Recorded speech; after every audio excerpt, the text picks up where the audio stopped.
Halo para pendengar, dimanapun kalian berada. Overlord Season 4 Episode 2 sudah dirilis. Dan seperti biasa, mari kita bahas di konten breakdown ini apa saja scene yang berbeda ataupun kena skip dari versi novelnya. So langsung aja, mari kita mulai.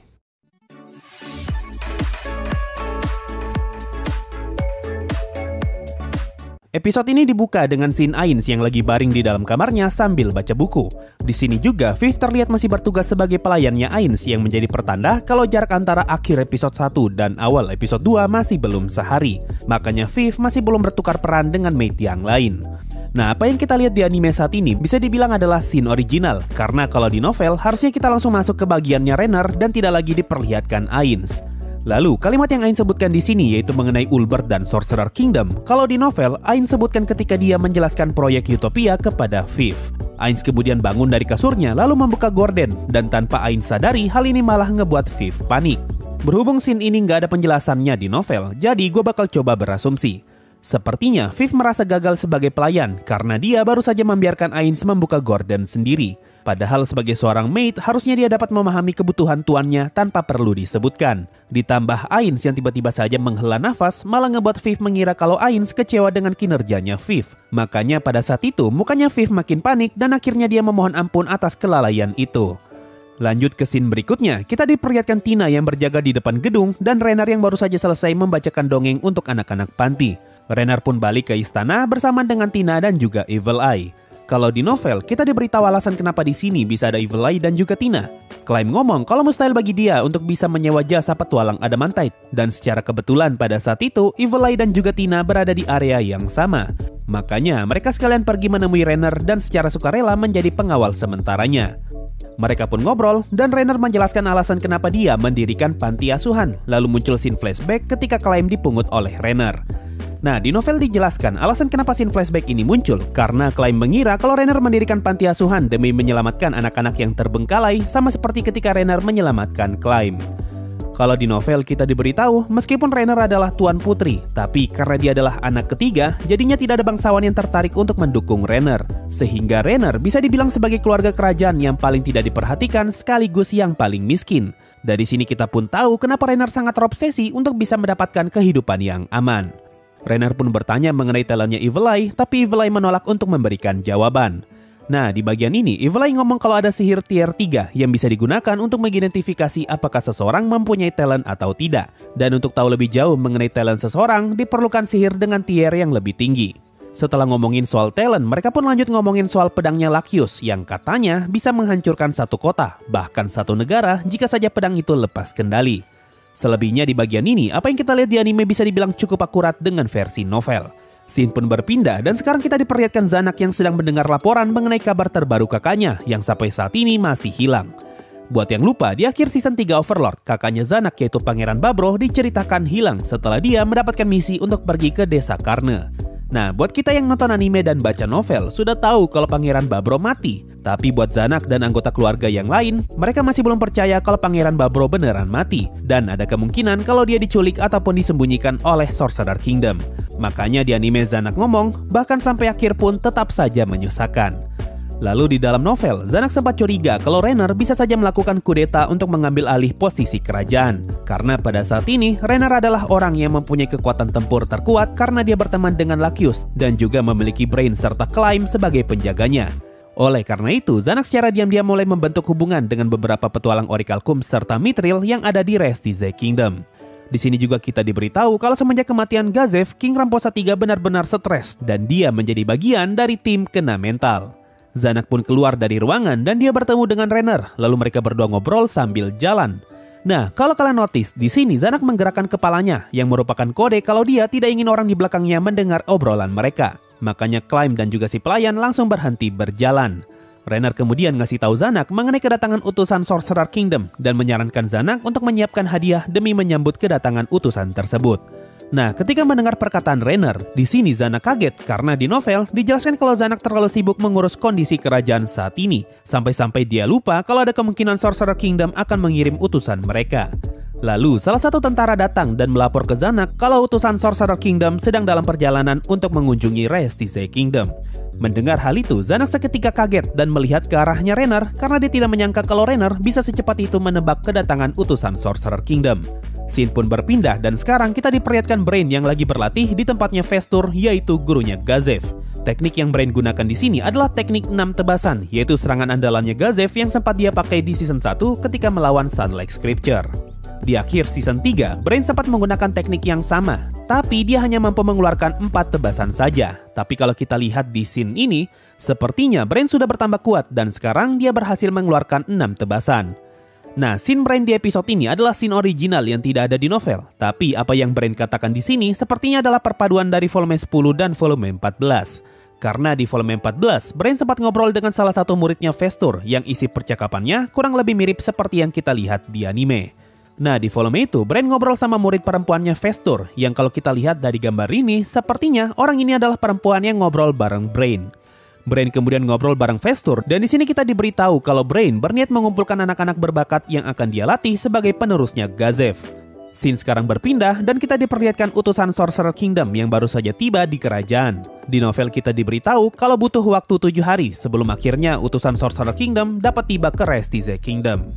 Nah, di sini Zanak menggunakan armor berwarna silver dengan lambang Restize Kingdom di dada armornya. Kalau secara penampilan, armor ini terlihat mirip seperti armor yang Climb gunakan.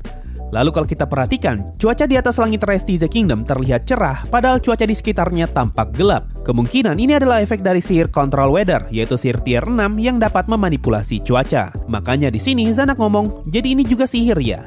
Nah, kalau di novel di bagian ini, kita diberitahu alasan kenapa Pangeran Zanak sangat mengandalkan Marquis Raven. Karena Raven adalah bangsawan yang sangat dekat dengan para petualang, sehingga dia mempunyai banyak pengetahuan tentang sihir yang hanya diketahui petualang. Kemudian kita diperlihatkan arak-arakannya Sorcerer Kingdom, di mana Albedo dikawal oleh Death Cavalier dan juga Soul Eater. Lalu salah satu Death Cavalier maju menemui Zanak dan melaporkan kedatangan mereka.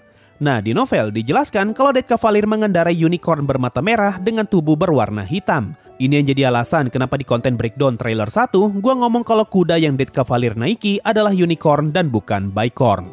Setelah ngomong dengan Death Cavalier, Zanak berekspektasi kalau ada kemungkinan utusan yang Sorcerer Kingdom kirim adalah monster yang bentuknya hampir menyerupai manusia.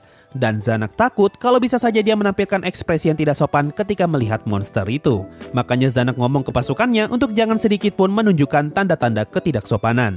Tapi ternyata yang keluar dari dalam karavan bukanlah monster buruk rupa, melainkan sosok cantik bernama Albedo. Hal ini ngebuat Zanak terkesima karena dia tidak pernah mengira kalau ada orang yang secara penampilan lebih cantik daripada Rainer. Makanya di sini kita diperlihatkan Zanak yang terkejut. Nah, di novel sama sekali tidak diberitahu kalau Albedo lagi memegang Ginun Gagap. Makanya gue sempat kaget ketika pertama kali ngelihat scene ini. Bahkan di ilustrasi volume 10 terlihat dengan jelas kalau Albedo memang tidak memegang tongkat. Buat yang gak tahu, tongkat hitam yang Albedo pegang sepanjang episode ini adalah world class item yang Albedo dapatkan dari tabula Smaragdina, yaitu Ginun Gagap. Ini adalah item yang harusnya sudah muncul semenjak season 1 episode 1. Tapi entah kenapa item ini malah hilang di anime dan akhirnya muncul kembali di season 4 ini. Untuk saat ini belum diketahui dengan pasti seperti apa efeknya Ginun Gagap. Tapi kemungkinan besar item ini mampu menghancurkan lahan dengan radius yang sangat luas. Lalu kalau di anime, setelah dari sini kita langsung lompat ke bagiannya Philip. Tapi kalau di novel, sempat terjadi perbincangan singkat antara Albedo dengan Zanak. Albedo pun memperkenalkan dirinya dan kita diberitahu kalau di Restize Kingdom dan Baharut Empire terdapat makna di balik jumlah nama seseorang. Di mana orang biasa mempunyai nama dengan 2 kosakata, lalu bangsawan mempunyai nama dengan 3 kosakata, lalu keluarga kerajaan mempunyai nama dengan 4 kosakata. Dan kalau saja anggota keluarga kerajaan itu mempunyai gelar, maka namanya akan mempunyai 5 kosakata. Makanya ketika Zanak mendengar nama Albedo yang hanya 1 kata, dia pun merasa kalau itu terdengar seperti nama pendek ataupun nama samaran. Contohnya seperti Evil Eye. Karena hal ini Zanak bingung bagaimana caranya untuk memanggil namanya Albedo. Apalagi Zanak tidak tahu apa posisinya Albedo di Sorcerer Kingdom. Karena beberapa bulan semenjak berdirinya kerajaan tersebut masih belum banyak informasi yang tersebar ke publik. Zanak pun menyambut kedatangan Albedo dan dia menjelaskan mengenai jadwal dan acara apa saja yang sudah Restize Kingdom siapkan untuk menyambut Albedo. Lalu Albedo ngomong kalau dia tertarik untuk berkeliling dan melihat-lihat kerajaan. Nah, setelah dari sini barulah kita lompat ke bagiannya Philip. Kalau di novel di bagian ini ada sekitar 4 lembar yang isinya cuma nyeritain backstory-nya Philip sebelum akhirnya Albedo masuk ke dalam ruangan. Lagi-lagi kalau di novel tidak ada penjelasan mengenai Albedo yang membawa Ginun Gagap, tapi di anime terlihat kalau Albedo masih memegang itemnya sampai di acara ini. Nah, mulai dari sini kehaluannya Philip pun dimulai. Kalau di anime, Philip langsung terlena dengan kecantikannya Albedo. Tapi kalau di novel, dia sempat berhayal untuk menikahi Rainer dan juga Albedo. Karena bagi dia, seorang bangsawan yang hebat sudah sepantasnya memiliki 2 atau 3 istri. Selebihnya mirip seperti di anime, Philip tiba-tiba kepikiran ide luar biasa dan dia nekat ngobrol dengan Albedo. Scene pun berpindah ke rumahnya Philip, di mana dia lagi ngomong sama bapaknya dan Philip mencoba meyakinkan bapaknya kalau semuanya akan baik-baik saja. Terkejut dengan kehaluannya Philip, bahkan pelayan keluarga mereka sampai tepuk jidat ketika mendengar perkataan Philip. Kalau di anime sepertinya sih tidak terlalu kelihatan, tapi kalau di novel, di bagian ini kalian bakal merasa kalau Philip adalah tipe karakter yang sangat naif dengan pemikirannya yang pendek. Karena Philip sangat yakin dengan rencana yang sedang dia pikirkan saat ini. Saking yakinnya, Philip merasa tidak perlu untuk memikirkan rencana cadangan. Philip pun ngomong kalau dia baru saja mendapatkan bantuan dari seseorang bernama Hilma dan berniat untuk mengadakan pesta dansa. Nah, di novel, bapaknya Philip mengingatkan Philip mengenai identitas Hilma yang mencurigakan, dan bisa saja Hilma ingin memanipulasi Philip. Tapi Philip tidak percaya akan kemungkinan itu. Lalu kita pun diberitahu kalau Philip ingin mengundang Albedo ke pesta dansa. Melihat bapaknya Philip yang tidak tahu identitasnya Hilma, ini bisa jadi pertanda kalau identitas para member Eiksvinger benar-benar terjaga dan hanya segelintir orang yang tahu identitas mereka. Kemudian scene berpindah dan sekarang kita diperlihatkan bangunan yang menjadi lokasi pesta dansanya Philip. Nah, kalau dilihat dari desain luarnya, sepertinya bangunan ini adalah bangunan yang sama dengan yang ada di season 2 ketika Mare datang untuk menculik Hilma. Jadi kemungkinan besar lokasi pesta dansanya Philip diadakan di rumahnya Hilma. Kita pun diperlihatkan Hilma yang menyapa Philip dan setelah itu Philip masuk ke dalam ruangan pesta sambil menggandeng bahkan sampai merangkul Albedo. Nah, kalau di novel, ketika Hilma menyapa Philip, di sini Philip bertanya kenapa tubuhnya Hilma sangat kurus. Lalu Hilma ngomong kalau sekarang dia sudah tidak bisa makan makanan padat dan hanya bisa minum. Itu pun tidak bisa terlalu banyak. Kalau kalian ingat di akhir season 2, Mari ngomong kalau dia membawa Hilma ke dalam ruangannya Kyohuko dan membiarkan anak-anaknya Kyohuko memakan tubuhnya Hilma dari dalam. Hal inilah yang membuat Hilma jadi sulit mencerna makanan sehingga tubuhnya semakin kurus dan kulitnya semakin pucat. Lalu, ketika mengawal Albedo untuk masuk ke dalam ruangan, tiba-tiba saja Philip merangkul pundaknya Albedo. Dan di saat yang bersamaan, terdengar suara aneh dari arahnya Albedo yang ngebuat Philip kaget. Nah, kalau di novel, pada saat Philip merangkul Albedo, tiba-tiba saja muncul suara Gichiri yang aneh. Gua nggak tahu apa itu Gichiri, tapi kalau di anime, terdengar suara senjata atau besi yang kemungkinan adalah suara dari world class itemnya Albedo. Jadi mungkin pada saat itu, Albedo hampir saja lepas kendali dan mengaktifkan Ginon gagapnya. Setelah masuk ke dalam ruangan, Albedo ngomong kalau dia ingin beristirahat, sehingga Philip pun pergi dan menemui Hilma. Nah, disinilah salah satu momen paling halunya Philip. Philip nanya ke Hilma mengenai cara agar dia bisa menikahi Albedo. Bahkan Philip ngomong kalau secara status, dirinya tidaklah kalah dengan Sorcerer Kingdom yang merupakan negara dengan satu kota. Mendengar semua kehaluan itu, Hilma jadi panik karena dia takut perkataannya Philip dapat membuat Albedo murka. Oleh karena itu, Hilma memutuskan untuk tidak memberitahu Albedo mengenai apa yang baru saja Philip katakan. Kemudian kita diperlihatkan Albedo dan Hilma yang berjalan menuju ruangan dan di sini Albedo mencoba membersihkan pundaknya setelah tadi dipegang Philip. Lalu Albedo masuk ke dalam ruangan dan terdengar suara laki-laki yang menyambut Albedo.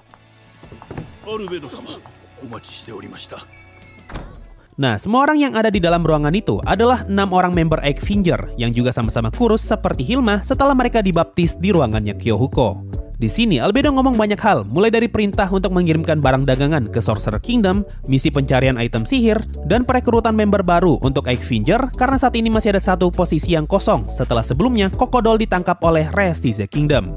Lalu item sihir yang Albedo maksud adalah item sihir yang Ainz berikan kepada Demiurge di season 2 untuk digunakan sebagai alasan kenapa Jaldabaoth datang menyerang Rest the Kingdom. Albedo mencoba melacak lokasi item itu dengan niatan untuk mengambil kembali item tersebut. Nah, item ini yang akan jadi alasan kenapa Aura bisa bertemu dengan Vestur di Menara Guild Penyihir, karena item itu tersimpan di sana. Selain itu, di sini juga Albedo memerintahkan Eiksvinger untuk menggunakan koneksi mereka demi mencari sebuah item legendaris yang dapat mencuci otak seseorang. Nah, item yang Albedo maksud di sini adalah world class itemnya Slain Theocracy yang mereka gunakan untuk mencuci otaknya Shaltir di season 1. Setelah itu, kita diperlihatkan Albedo yang bertemu dengan Rainer dan di sini Albedo memberikan sebuah kotak kepada Rainer. Kotak itu berisi item yang disebut Fallen Seed. Ini adalah item yang ngebuat seseorang dapat berubah menjadi ras iblis. Item ini Rainer dapatkan sebagai hadiah atas kerja keras yang telah Rainer lakukan sampai saat ini. Nah, apa sebenarnya kerja keras yang telah Rainer lakukan? Hal ini sudah pernah gue bahas panjang lebar di video yang berjudul Rencana Besar Rainer. Silahkan ditonton kalau penasaran. Setelah itu, kita diperlihatkan Rainer yang menunduk di hadapan Albedo, dan dari bayangannya, tiba-tiba saja muncul makhluk berwarna hitam. Makhluk hitam ini disebut Shadow Demon. Ini adalah monster yang Demiurge berikan kepada Rainer sebagai pengawal sekaligus mata-mata setelah mereka bertemu secara rahasia di season 2. Dan akhirnya episode 2 ini ditutup dengan obrolan para gadis antara Albedo dan juga Rainer. Nah, itu tadi semua hal penting yang bisa gue jelaskan di episode 2 Overlord season 4. Mungkin itu saja untuk video kali ini. Makasih semua yang sudah mendengarkan sampai di titik ini. Sampai jumpa di minggu depan dan bye-bye. Sebelum masuk Saweria, gue ucapkan terima kasih banyak untuk para member Adamantite di bulan Juli ini, yaitu Rizky Abadi, Damedane, Wakblo Officials, Harmonia, Fans Kurogis Nime, dan Jimi Hendrix. Yo, waktunya Saweria ada dari Ahmad Hanafi. Ini bakal jadi sawer terakhir di lu bang, soalnya aku udah masuk pesantren bang.